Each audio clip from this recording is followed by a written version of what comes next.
June 6, 1944, Normandy, France. Obergefreiter Hans Mueller crouched inside his Panzer IV, listening to the metallic clanking of approaching American tanks through the early morning fog. Through his periscope, he caught his first glimpse of the enemy armor that his training officers had described with barely concealed amusement, the M4 Sherman tank. It looked exactly as pathetic as the photographs had suggested: thin armor, a short-barreled gun that seemed almost toy-like compared to German weaponry, and an overall design that screamed mass production over military effectiveness. Mueller allowed himself a confident smile as he radioed his position to battalion headquarters, using the complex frequency-hopping system that required constant manual adjustments. These American Ronsons, as German tankers had nicknamed them for their tendency to burst into flames when hit, would be no match for superior German armor and tactics. But what Mueller couldn't hear through the morning air was something that would transform his understanding of armored warfare. The constant, seamless chatter of American tank crews, coordinating their movements with a precision that made German communication systems seem primitive by comparison. Mueller's contempt for the Sherman was shared throughout the German Armored Corps and was rooted in technical specifications that seemed to prove American industrial inferiority.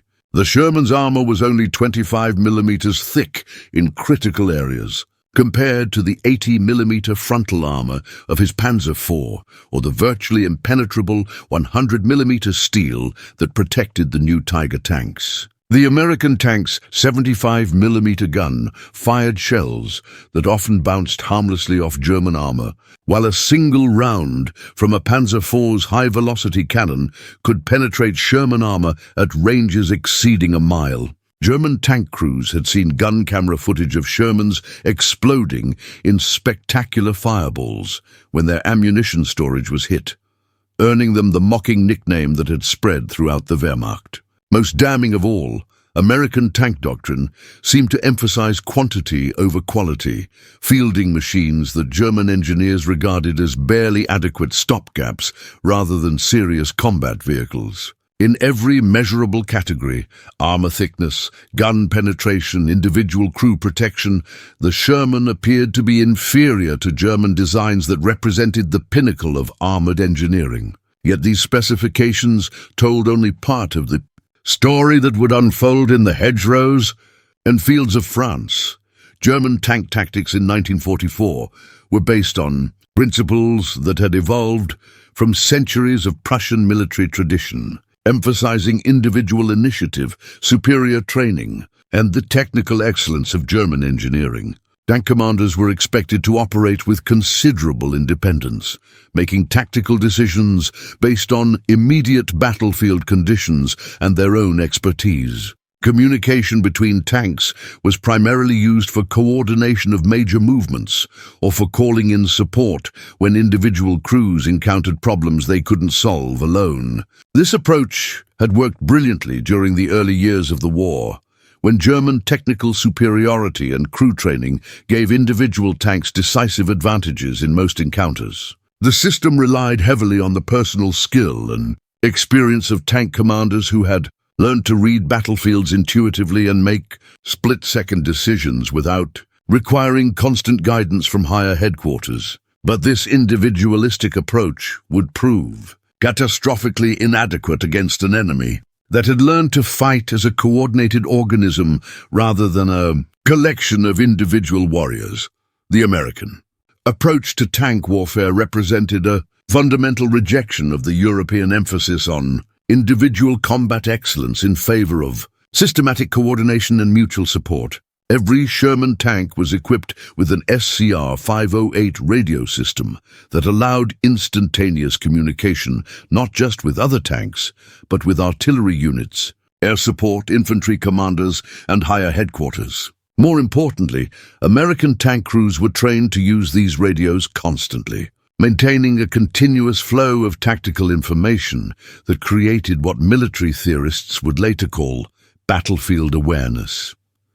Where German tanks operated as individual hunters, American Shermans functioned as the eyes, ears, and weapons of a larger organism that could concentrate overwhelming firepower at critical points faster than any enemy could react. This difference in communication philosophy would prove more decisive than armor thickness or gun caliber, because it transformed the nature of armored combat from individual duels between superior machines into coordinated operations by interconnected systems.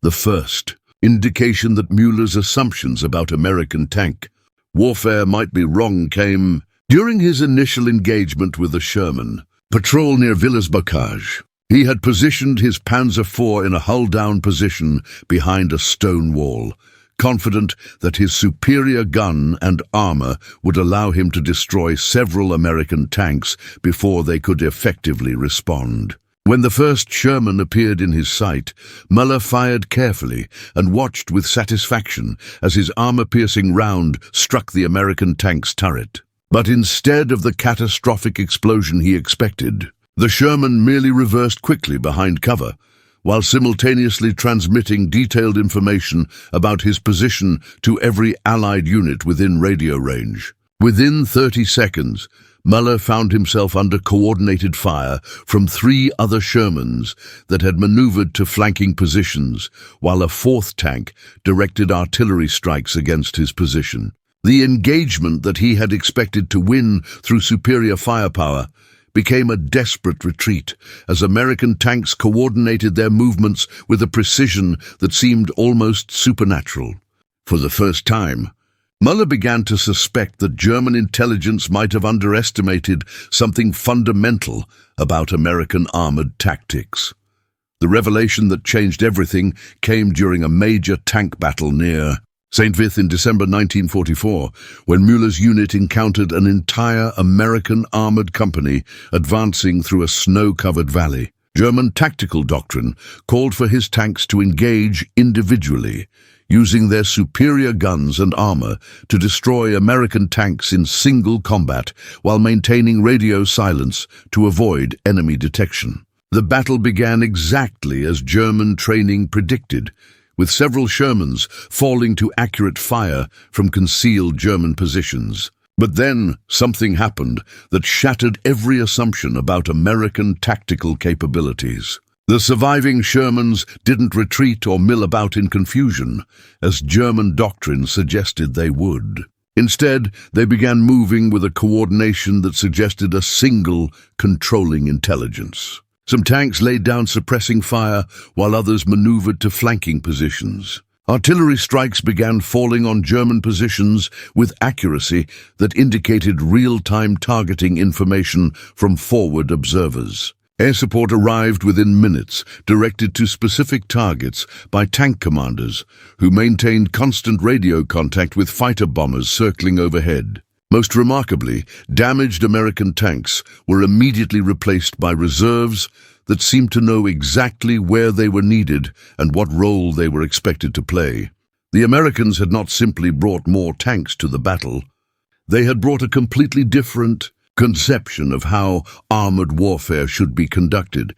The psychological impact of American coordination became evident in the changing tone of German after-action reports throughout late 1944 and early 1945. Tank commanders who had begun the war confident in their individual superiority began describing encounters with American forces that seemed to possess an almost mystical ability to coordinate complex sea operations across vast distances. Sherman tanks that should have been isolated and vulnerable were somehow receiving tactical support from units that appeared to be miles away. American artillery strikes were arriving on German positions with timing that suggested enemy observers could see through fog around hills and into concealed positions that should have been invisible. Most disturbing of all, American tank crews seemed to know where German reserves were located and when they were planning to counterattack, suggesting an intelligence network that operated faster than any German communication system could match. These reports forced German commanders to confront a possibility that challenged their fundamental assumptions about armored warfare. The Americans had not simply built inferior tanks in greater numbers. They had created a new form of military organization that made traditional European tactics obsolete.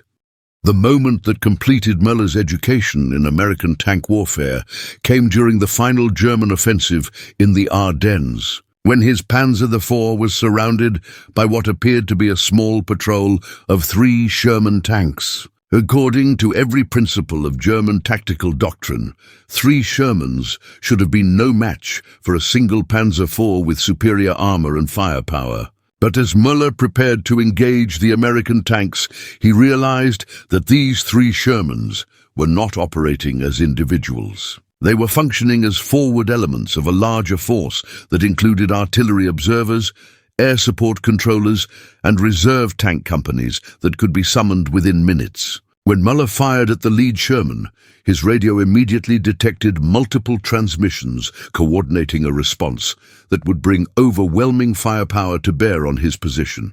The 3 tanks he could see were connected to dozens of other units through a communication network that made them exponentially more dangerous than their individual specifications suggested.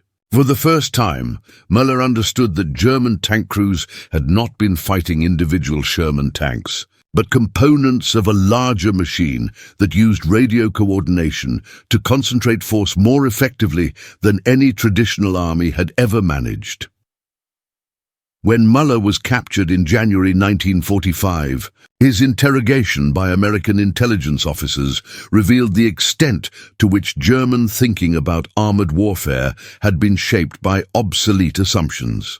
The Americans were genuinely surprised to learn that German tanks routinely operated without constant radio contact. The German tactical doctrine emphasized individual initiative over coordinated action, and that German tank crews had been trained to think of themselves as lone warriors rather than components of an integrated system. To American officers, the idea of tanks operating without radio coordination seemed as primitive as cavalry charges against machine guns. They had built the Sherman not as a tank that could win individual duels, but as a platform that could effectively participate in coordinated operations involving dozens of vehicles and supporting units. The radio equipment that German intelligence had dismissed as unnecessary weight was actually the most important component of the Sherman's design, transforming adequate individual tanks into components of an overwhelmingly superior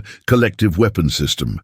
In his memoirs, published in 1967, Mueller would write, "We mocked the Sherman because we were still thinking like medieval knights, believing that individual courage and superior weapons could triumph over any enemy. The Americans were fighting the first truly modern war, using their tanks not as individual warriors, but as components of a machine that could coordinate more firepower more quickly than we had ever imagined possible. We lost not because our tanks were inferior, but because our entire conception of armored warfare belonged to an earlier age. The Sherman's greatest weapon was not its gun or its armor, but its radio. That radio connected each tank to every other American unit on the battlefield, creating a form of military coordination that made our individual superiority meaningless. We had built better tanks, but they had built a better way of fighting.